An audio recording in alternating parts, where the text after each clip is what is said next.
പ്രിയമുള്ളവരെ, വിശുദ്ധ ബൈബിൾ ഉൽപ്പത്തി മുതൽ വെളിപാട് വരെ നമുക്കൊന്നിച്ച് ഒരു വട്ടമെങ്കിലും വായിച്ച് ധ്യാനിക്കുക എന്ന ഉദ്ദേശത്തോടു കൂടിയാണ് ഈ പോഡ്കാസ്റ്റ് ചെയ്യുന്നത്. ഈ ബൈബിൾ പാരായണത്തിന് നമ്മൾ ഉപയോഗിക്കുന്നത് POC മലയാളം ബൈബിളാണ്. ഓർക്കുക, നാം വചനം വായിക്കുമ്പോൾ ഈശോ വചനമായി നമ്മോടൊപ്പം ഉണ്ടായിരിക്കും. മുടക്കം കൂടാതെ വചനം വായിക്കുന്നത് ഒരു നിയോഗമായി നമുക്കെടുക്കാം. അതിനായി പരിശുദ്ധാത്മാവേ, ഞങ്ങളെ ശക്തിപ്പെടുത്തണമേ എന്ന് പ്രാർത്ഥിക്കാം. അതോടൊപ്പം വചനത്തിലെ വാഗ്ദാനങ്ങൾ ഞങ്ങളിലും ഞങ്ങളുടെ കുടുംബങ്ങളിലും നിറവേറണമേ എന്ന് പ്രാർത്ഥിച്ചുകൊണ്ട് നമുക്ക് ആരംഭിക്കാം. ഇന്ന് നമ്മൾ വായിച്ച് ധ്യാനിക്കുക യൂഥത്തിന്റെ പുസ്തകം 15ഉം 16ഉം അധ്യായങ്ങളാണ്. അധ്യായം 15, അസീറിയക്കാരുടെ പലായനം. കൂടാരത്തിലിരുന്നവർ അത് കേട്ടു. നടന്ന സംഭവത്തിൽ അവർ വിസ്മയഭരിതരായി. അവർ പേടിച്ചു വിറച്ച് ആരെയും കാത്തു നിൽക്കാതെ ഒരൊറ്റ കുതിപ്പിന് മലകളിലും സമതലങ്ങളിലുമുള്ള എല്ലാ പാതകളിലൂടെയും ഇറങ്ങി ഓടി.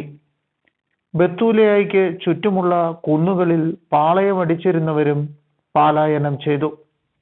ഇസ്രായേൽ പടയാളികൾ അവരുടെ മേൽ ചാടി വീണു.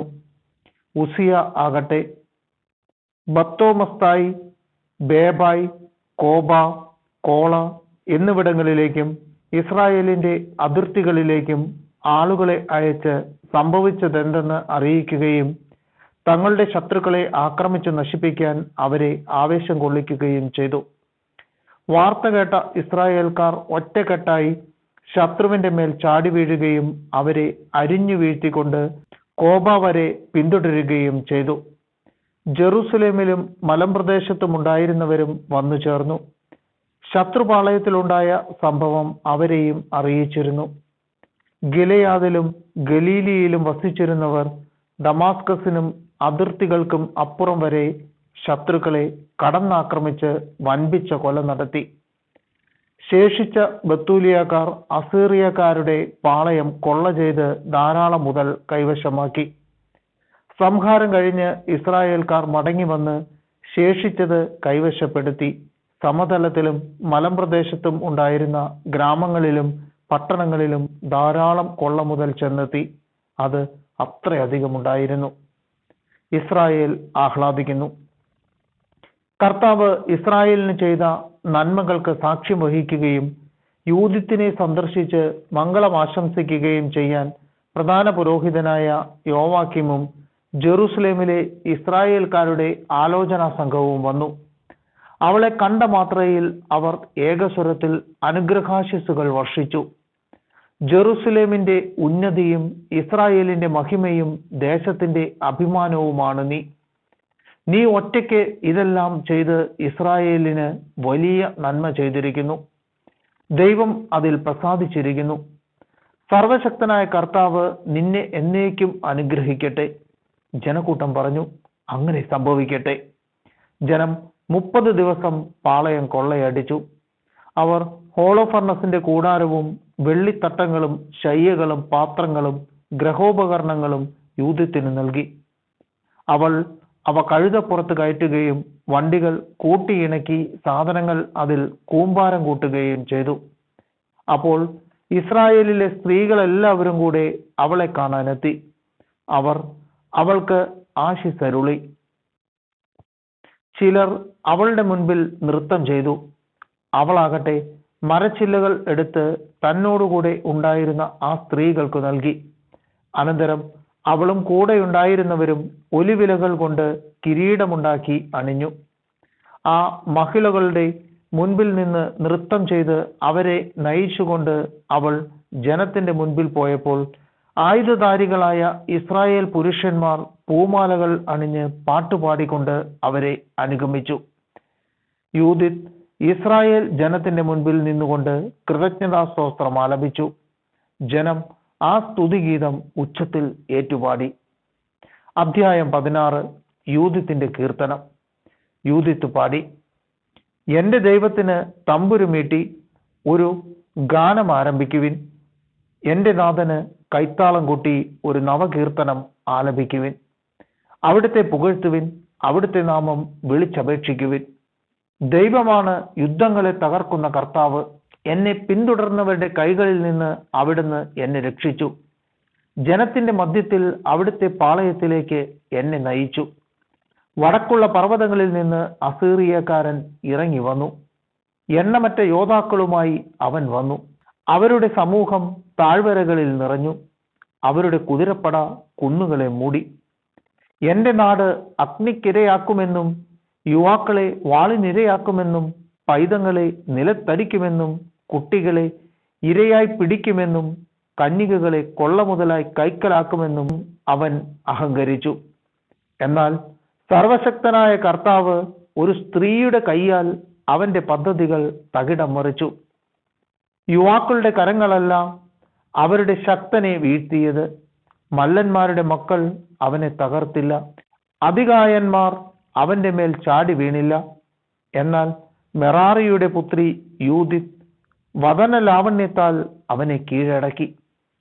മർദ്ദിതരായ ഇസ്രായേൽ ജനത്തെ ഉദ്ധരിക്കാൻ അവൾ തന്റെ വൈധവ്യ ദുഃഖം മറച്ചുവെച്ചു. മുഖത്ത് സുഗന്ധദ്രവ്യങ്ങൾ ലേപനം ചെയ്തു. ശിരോഭൂഷണം കൊണ്ട് കേശം ബന്ധിച്ചു. അവനെ വശീകരിക്കാൻ നേർത്ത മേലങ്കി ധരിച്ചു. അവളുടെ പാതുകം അവന്റെ കണ്ണു കവർന്നു. അവളുടെ സൗന്ദര്യം ഹൃദയത്തെ കീഴ്പ്പെടുത്തി. വാൾ ഗളത്തെ വിച്ഛേദിച്ചു. പേർഷ്യക്കാർ അവളുടെ ധീരത കണ്ടു വിറച്ചു. മേദിയാക്കാർ അവളുടെ ധൈര്യം കണ്ട് ഭയചകിതരായി. പീഡിതരായ എന്റെ ജനം ആനന്ദത്താൽ ആർപ്പു വിളിച്ചു. ബലഹീനർ അട്ടഹസിച്ചു. ശത്രുക്കൾ വിറച്ചു. ശബ്ദഘോഷം മുഴക്കി അവർ വൈരിയെ തിരിച്ചോടിച്ചു. ദാസീപുത്രന്മാർ അവരെ പിളർന്നു.